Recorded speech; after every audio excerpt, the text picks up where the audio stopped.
Hello everyone, this is Nitpicking Nerd, and this is my review of episode 6 of season 3 of Star Trek Lower Decks. And this episode did exactly what I suggested in the end of my previous review when I said that I wish the show would not just do references but would actually continue some of the storylines of previous shows and simply set it in the same universe and not just have quick references, do like a continuation of the previous shows. And that's exactly what this episode did by setting the entire episode on Deep Space Nine. I saw a glimpse of Deep Space Nine in the trailer of this season, but I assumed it's going to be just a quick reference, just a quick visit, but instead they set the entire episode on it and brought back actual characters from that show, and not just for a quick cameo. It wasn't a brief scene, but again, for the whole episode we had Kira and Quark across the entire episode.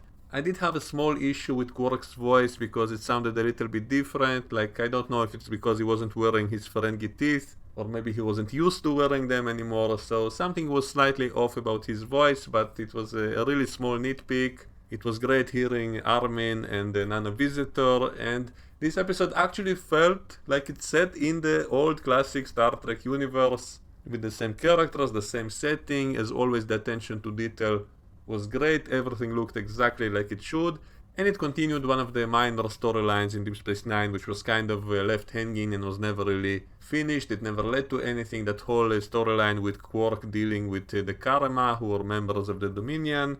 They were in a few episodes and then they disappeared, never to be shown again for the rest of the show, so it was nice to kind of have a wrap up to some of that. And also this show feels as if it's tying up all the different Star Trek shows together into one universe and doing it in an organic way that feels logical.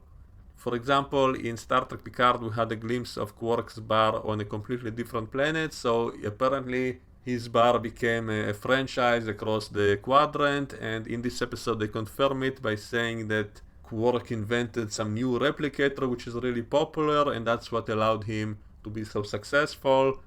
And it ties to something else in Picard when they kind of implied that replicated food isn't as tasty as the real one, and so different kinds of replicators may have better or worse tasting products. And so they kind of said here that Quark's replicators are so good that that's what allowed him to be so successful.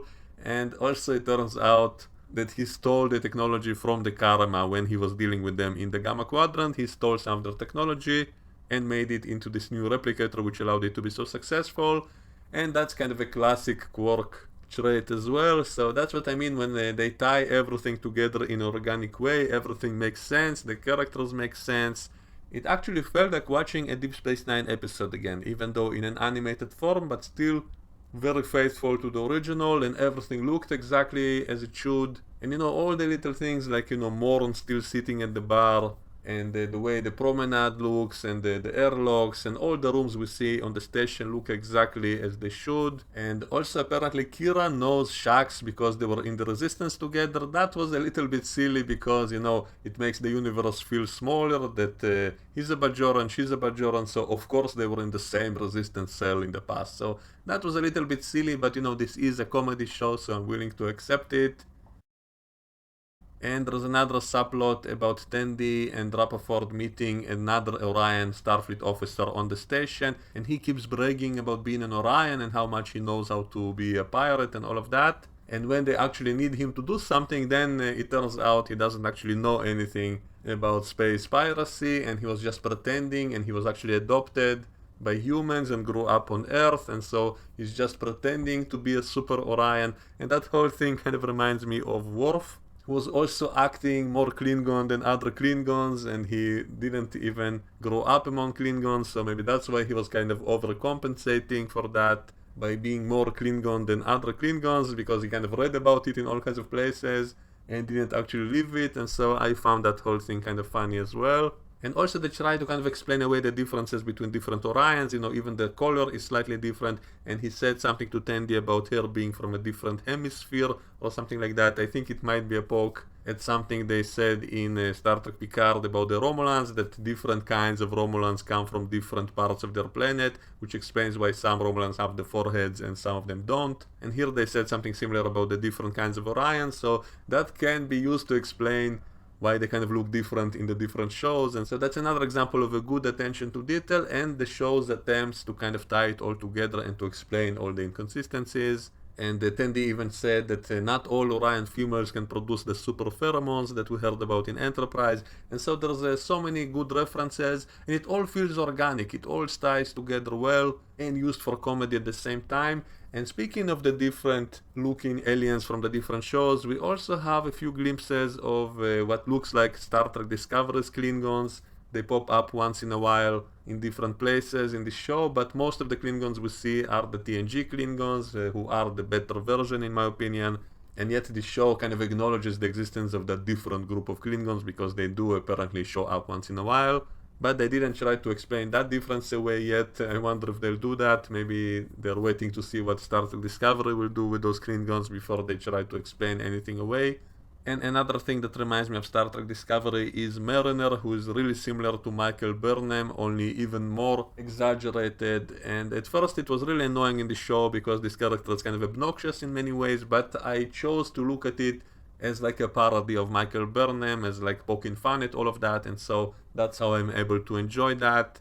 She's been invited by her girlfriend Jen, the Andorian, and she kind of tries to behave nice, but of course ends up just phasering everyone, all of her friends, and so that was kind of funny. And again, it's even funnier when I think it's like a parody of Michael Burnham, who was always super aggressive, attacking her own captain in the very first episode of her show, and all of that. So it really reminds me of that in a funny way. So I look at it like a parody of it.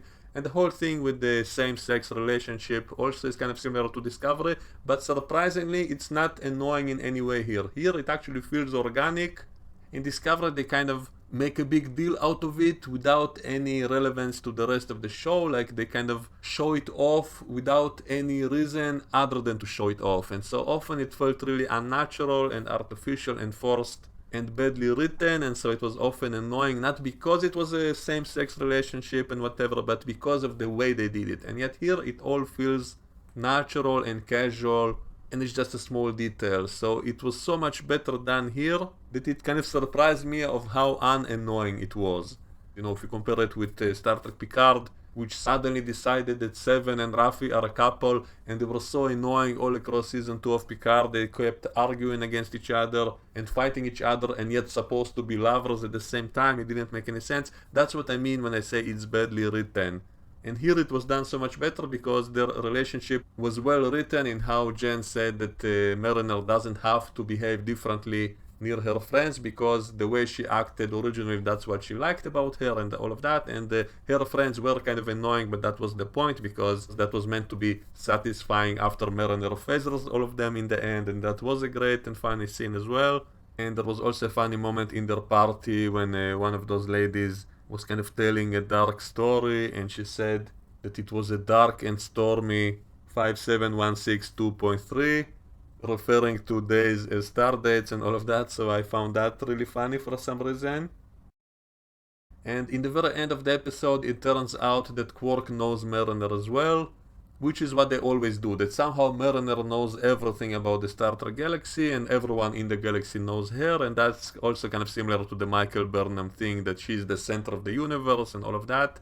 So it's not really that realistic, but if it's used for comedy, then I'm okay with it. And this leads me to the one continuity mistake that it had in this episode, when Mariner threatens Quark with a recording of that hologram in which his head was on Kira's body, and she threatens to show it to Kira, and he gets scared by that and agrees to erase Mariner's tab so that she wouldn't show it to Kira.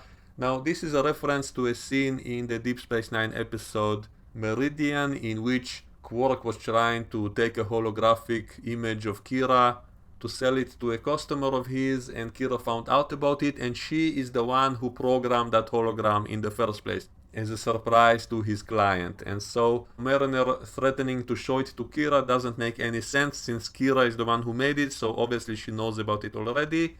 So that's an obvious mistake. It's as if someone knew about that scene but didn't know about the context of that scene. So someone just watched that one scene of Quark's head on Kira's body but didn't remember the context of how it got to that place.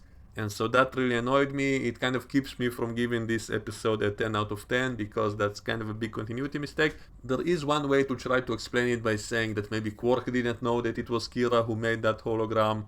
Maybe he thought someone else sabotaged his program and so he didn't know that Kira was aware of it. So maybe that's why he was still scared that Kira will see it, because he didn't know that it was her who made it. And so I guess we can explain that away, and because of that I'm willing to forgive it. I always say that if there is a continuity mistake which is easily explainable, then I am willing to forgive it, and so I guess we can explain that away. And apart from that, the attention to detail in this whole episode was absolutely fantastic. And as I said, it doesn't feel just like member berries and references, but instead as an actual continuation of the Star Trek universe. It actually felt like watching a Deep Space Nine episode, even though in an animated form and kind of more silly than usual, but still great. And it was great to see the same characters come back to life and all of that. So I would say this is a 9 out of 10 episode. So this might be one of my favorite episodes of Lower Decks. That's my opinion. Let me know what you think, and we can discuss all of this in the comments below. And I will see you all next time. Bye bye.